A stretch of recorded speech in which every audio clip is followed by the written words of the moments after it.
Magandang umaga sa inyo mga peps.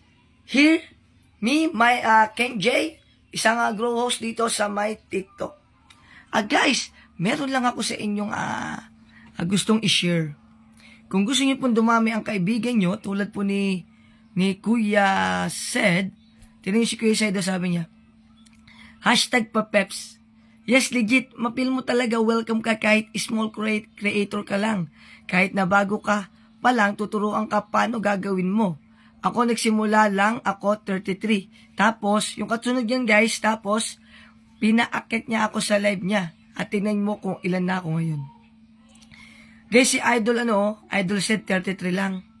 Nung nagpunta siya sa may live ko, 33 lang siya. Tapos, pinaakit ko siya guys. Alam nyo guys kung ilan na siya ngayon guys? Na siya si guys oh. From 33 to 19. Can you imagine that guys? Dahil sa pagsusupport niya sa akin, natulungan ko siyang umangat ang kanyang kaibigan. Gusto niyo rin po bang gano'n na dumami ang kaibigan niyo? Guys, kung gusto niyo guys, tama po at na itong video na to ay napunta dyan sa FYP nyo. Kasi matutulungan ko kayo guys. Pumasok kayo sa aking live.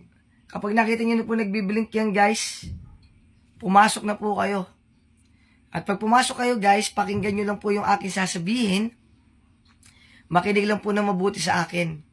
Tapos guys, dito sa may content na to, ano nyo na rin guys, tapusin yung video. At to favorites, i-follow nyo na rin ako guys. Tapos, mag-comment kayo sa comment section. Lahat na nag-comment, pusuan. Tapos i-follow, reply ng pa-peps back.